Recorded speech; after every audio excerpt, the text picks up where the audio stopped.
Hey, what's going on? And welcome to another episode.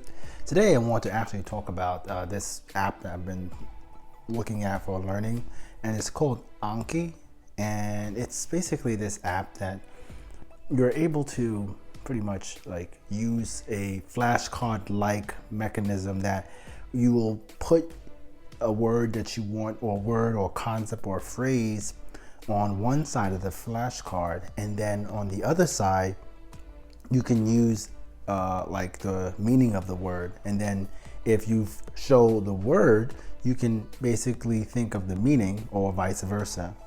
And if you get the answer right, you could decide on whether you want to look at that word in a minute, or you want to try to look at that word in 4 days time, or if you want to look at that word in 10 minutes from now. It doesn't really matter all the time. All of that can be adjusted. But one thing I like about it is called spaced repetition. Now this is it's not really a new concept, but it's a concept that I'm learning a lot about in this Coursera course called Learning How to Learn with Barbara Oakley and Dr. Terrence Stefanowski. It's really great to hear like the keys to like mastering something. It's, for me, I always, wonder if I can get things done faster, or I can improve my learning techniques by doing something similar like this. Now, I've heard of Anki in the past for learning languages.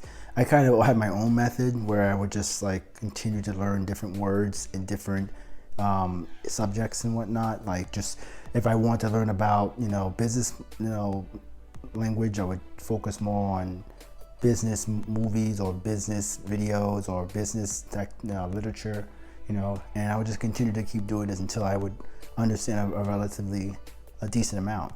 But one thing about Anki is that if I learn that way, I can always continue to use this process and continue to keep adding more flashcards to it. And what the flashcards do is that they're shown to you in a relatively spaced, repeated manner. So like, for instance, if you have like 2 or 3 different words you don't necessarily know too well, or you don't understand the concept that well, you can always fix it to where it will show it later on, or it'll show it to you right away, depending on how you have it customized. Right now I'm actually using it for using Chinese, and I'm using for Japanese, and I'm actually looking at using it for like some other various things, like maybe like some programming techniques or understanding, I don't know, like there's a whole bunch of things on there, but I think the language ones is great, because now I'm actually taking the things I've learned with the language and I'm actually recording it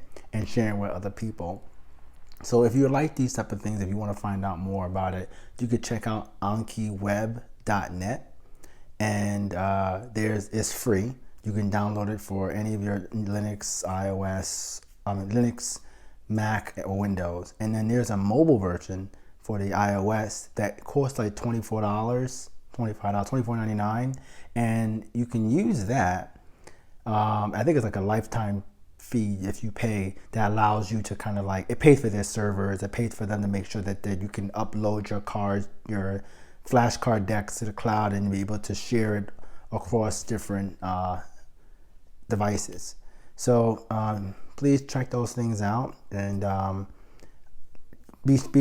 come back here to find out more about the actual videos I'll be putting out that are similar to that, because I feel like this is really great to kind of learn and remember things and not have to really be struggling on, well, I'm gonna end it. Take care.